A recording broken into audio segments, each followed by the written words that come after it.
Thank you. My name is Jonathan Kavusa.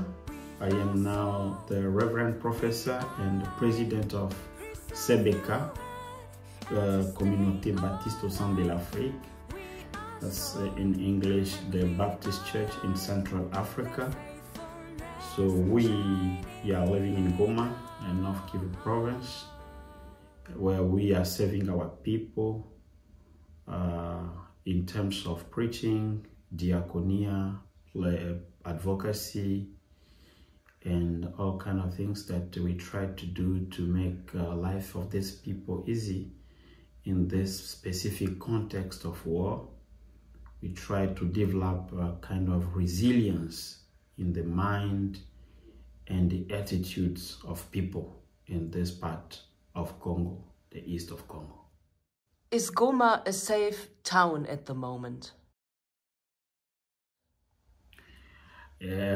We cannot say total safe, but we are living in Goma. Goma, the capital province, the capital city of the province of North Kivu. So Goma is already surrounded in all the villages around with M23. So Goma is, life is there, people are living. When you are in Goma, you cannot actually realize that there is war around. People are doing their business, churches are serving the Lord, schools are still open, the people are doing their life as normal people. You need to say, okay, people are still living in that place and trying to do what they can so that life can still going on. How is the current situation in and around Goma with regard to the refugees? Terrible, because the number of refugees is still going up. So it is estimated to be around 1 million now around Goma. So in January, it was estimated to be around 600,000 people around Goma. But now, because of the intensification of war in the villages around, so people are coming from Sake, from the Rutshuru province, from Kanyabayonga, from everywhere. So Goma is actually surrounded by so many camps, refugee camps in the west, in the north as well. So it's a chaos, and we're trying to do all our best to see what we can do for these people, especially with the support of our partners from everywhere. We serve these people in the camps for their eating, the medical treatments, and those who have been shot by guns. We offer cost and loss operations in our hospital so that people, they can be treated only as human beings.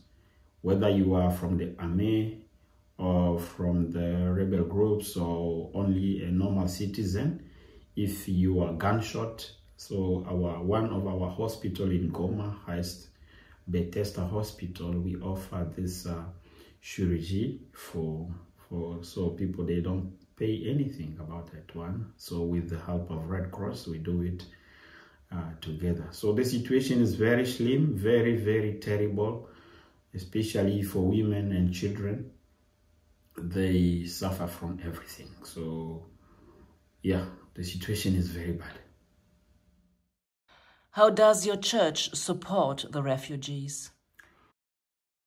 Okay, we are very active church in the refugee camps, and my church received an evaluation from the United Nations as one of the organizations that can be trustful to help the refugees, and that was a very good evaluation, and we got a green light, green coat, that we are a very trustful church organization that can be used and can be supported by the United Nations to be the OCHA, the United Nations Office for the Coordination of Humanitarian Welfare. So we Because of that, we are active in the camps. Like in Bulengo, we are the only one now helping the people in terms of medicine, medical health, medical care. For the first time, it was like we wanted only to give primary care, but due to the situation, so many medical assistances are being made there, and those which cannot be treated, they are sent back to our hospital, Bethesda and Virunga Hospital in Goma.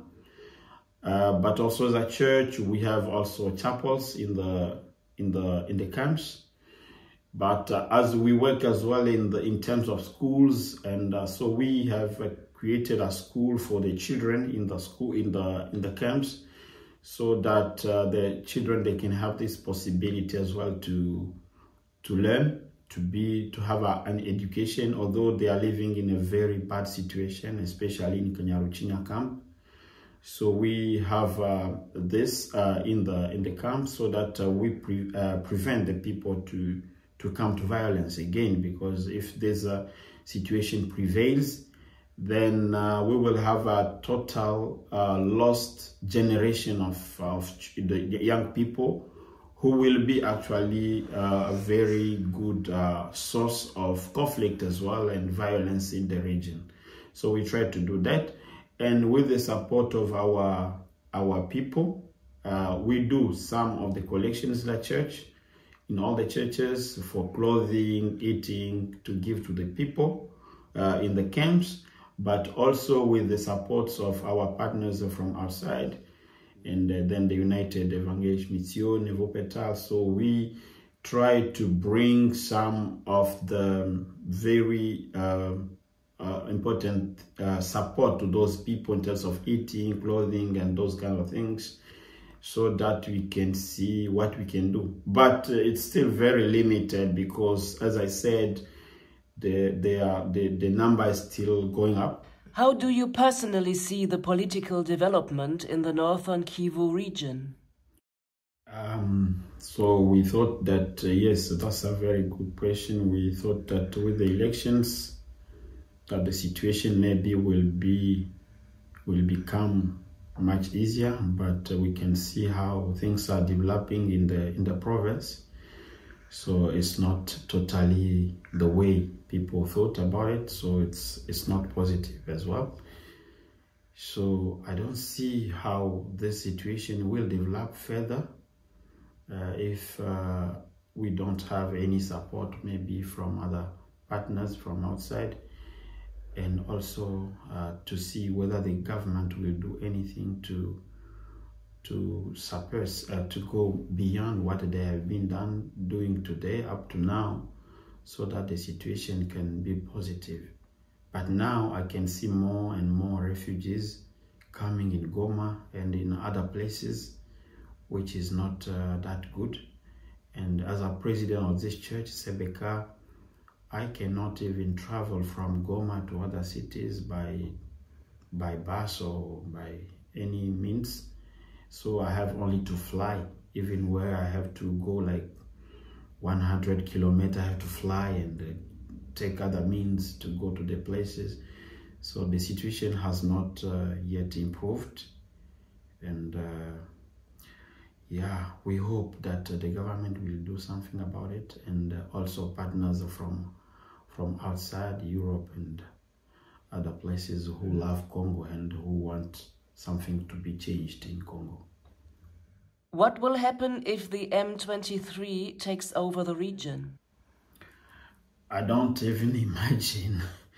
I don't want even to think about it if they have to take the whole region, because when they take the region, so it's cut from the whole Congo, and that will be really terrible as well. So it's a rebel group, so they have their reasons for what they are fighting for, but I cannot like hope that they go that further, because that will be terrible. But what I can ask maybe, if that, yes, as pastors, normal citizens in this country, is that we don't know more about what is going on, what are the reasons behind, But I know the government knows, and the people in the sponsors, they know what they are doing.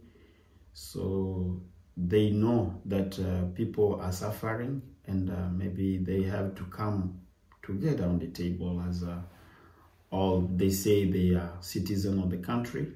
If they look at what people are traveling are going on through, and then maybe they should come to their mind and say, what can we do together to end this war?